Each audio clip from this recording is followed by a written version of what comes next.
It is a warm winter morning here on the southern coast of Italy, and the turquoise waters are shimmering quietly between the forested cliffs, with soft rays of sunlight filtering through the trees and reflecting off the gentle ripples of the sea. The air smells of salt and pine, and the only sounds are those of the waves lapping against the rocks and the distant calls of seabirds. If you're new here, hi, I'm Jessica, and I live in my wooden campervan Bilbo with my partner Risi and our adopted puppy Heidi. A year ago, we bought our second-hand van and converted it using natural and reclaimed materials. Since then, we've been traveling around Europe in the slow lane to reconnect with nature and grow roots in the wild.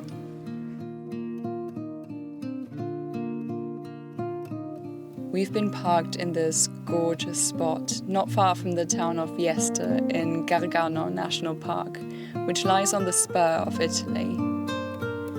Although it's the middle of winter, it's still 15 degrees outside, so while we usually start our day drinking coffee in bed these days, we couldn't resist the pull of the rising sun and decided to have coffee sitting on the cliff overlooking the sea.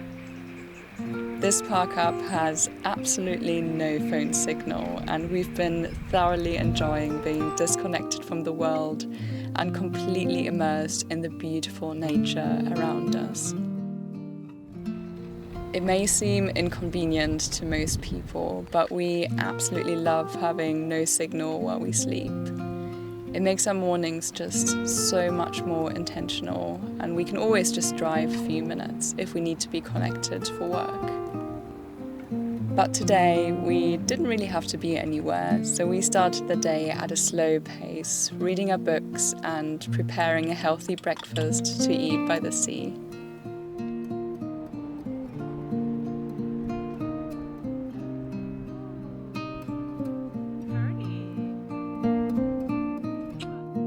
This has got to be one of our favorite views ever in our 1 year living in the van. And because it's out of season, there was absolutely no one there. So we've had this little slice of paradise entirely to ourselves for a few days now.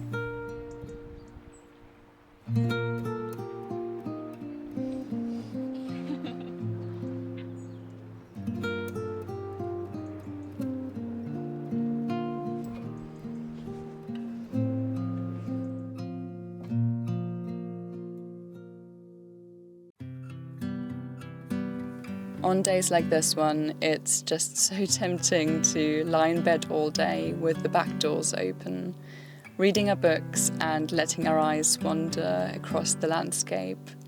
But we had spotted that there was a tiny little trail right next to our park up, so we decided to scramble downhill to see what lay hidden between the cliffs.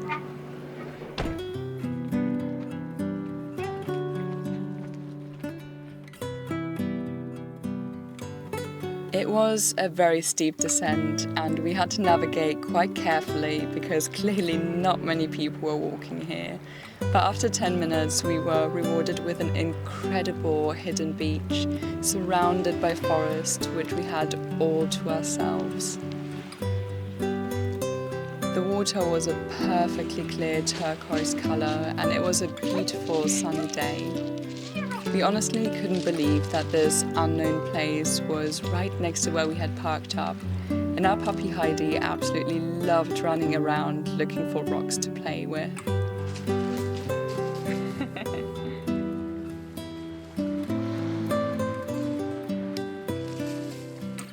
The water is actually the same temperature as most beaches in the UK in the summer, so it was actually really pleasant to swim in. We felt so grateful gliding through the clear waves with the gentle warmth of the sun on our skin, and the perfect quietude of the place made it feel almost otherworldly.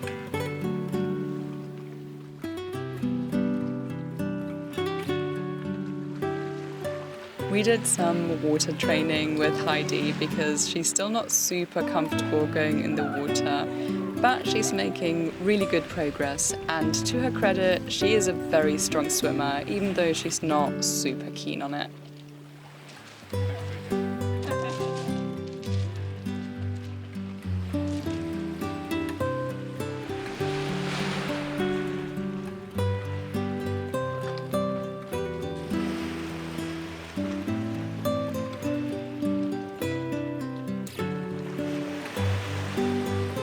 This place was so peaceful and we could have stayed here forever.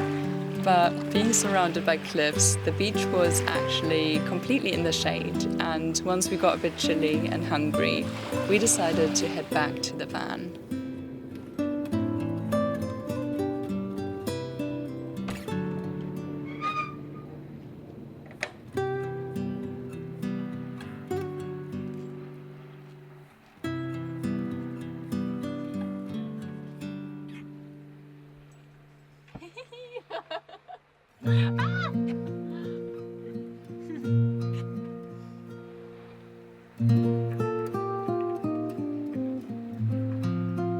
Wherever we travel, we make an effort to only buy local and seasonal produce. And one of our favorite meals recently has been fennel pasta with fresh tomatoes, garlic, mushrooms.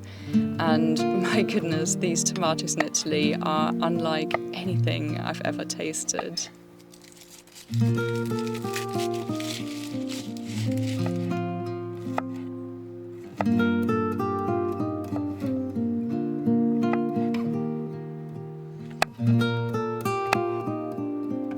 Usually Risi does most of the cooking, but fennel pasta is my speciality, so it's one of the rare times you'll find me in the kitchen.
So as much as we enjoyed having a little taste of winter van life, we are very happy to be in the sun now by the sea.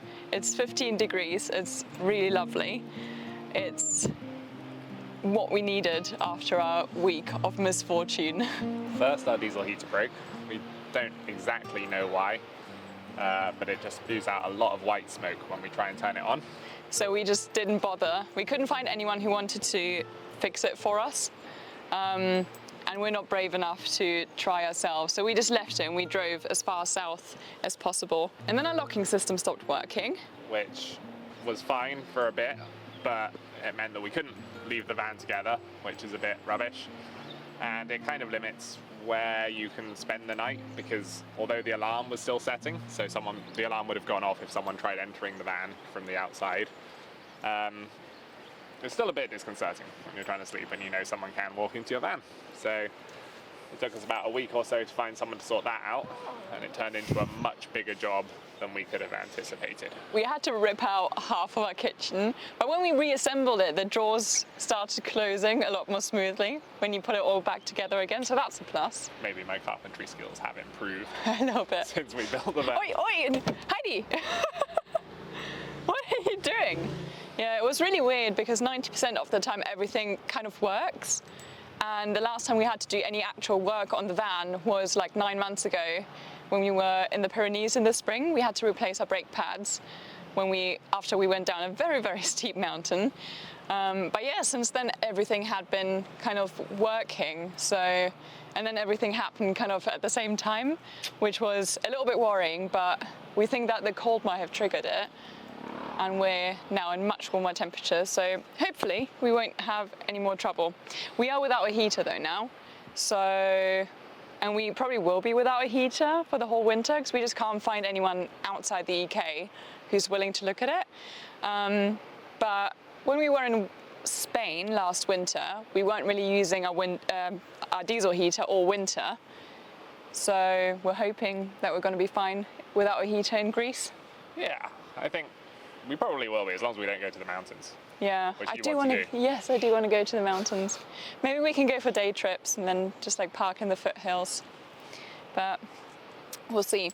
For now, we're leaving our beautiful park up here by the sea because there's lots of really cool medieval towns nearby, and Risi is a bit of a history geek.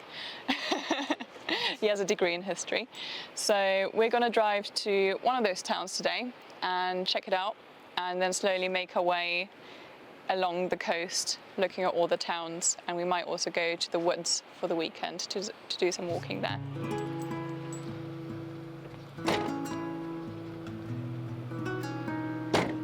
Heidi, we're driving! Come on, we're driving! Hop up!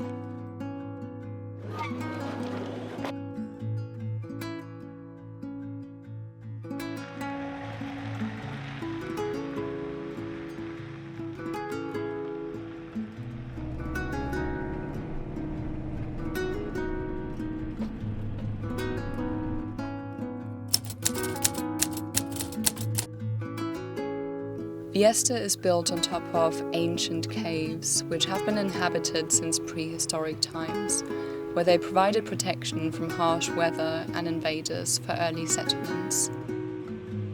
Over the centuries, Vieste expanded and its structures were built above the caves, using the natural rock formations as foundations.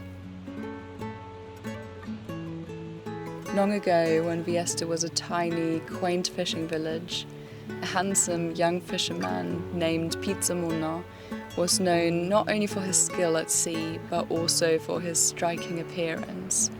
But Pizzamona's heart belonged solely to the beautiful Cristalda, a local maiden whose grace and charm were the pride of the town. The two shared a love so deep that it seemed that nothing could tear them apart. Every day, Pizzamona would sail out to sea and cast his nets to make a living. But as he worked, he caught the attention of the sirens who inhabited the waters near Vieste. The sirens were enchanted by Pizzamona's beauty and would sing to him to try and seduce him, offering him treasures and immortality. But Pizzamona's love for Cristalda was stronger, and he declined the siren's offers, declaring that his heart belonged to Cristalda only. The sirens were furious and consumed by jealousy, and so they started plotting their revenge. One evening, the couple went on a romantic stroll along the shore when the sirens emerged from the waves.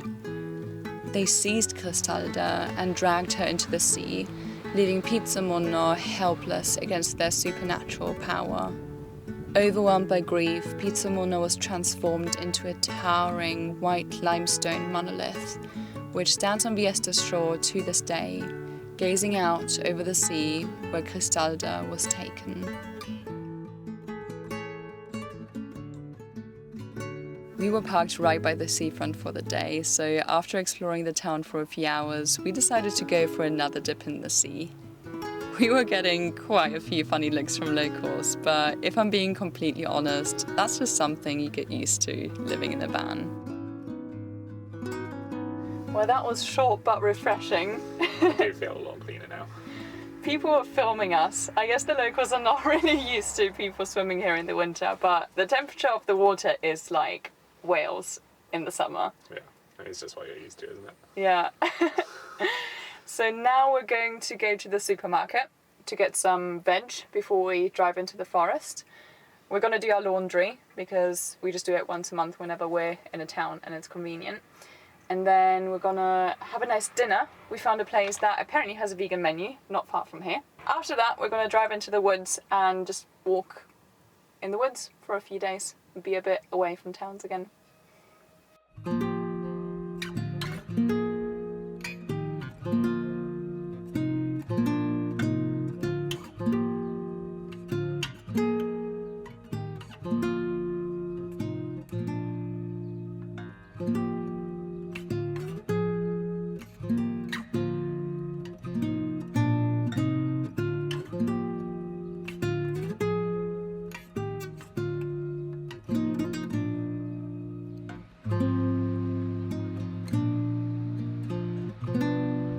It was closed.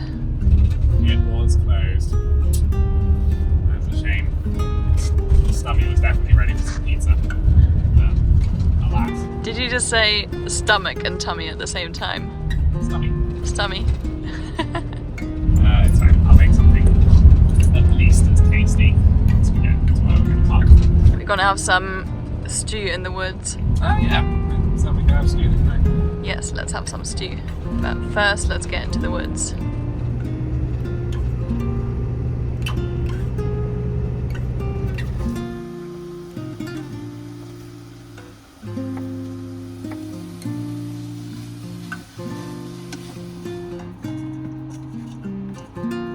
It's magic.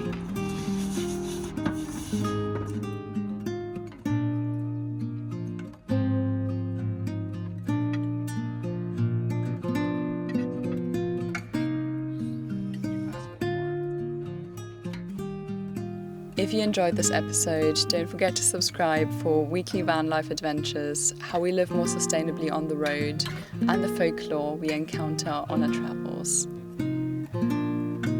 Until then, I hope you have a lovely week ahead, and we'll see you next time. Take good care. Bye.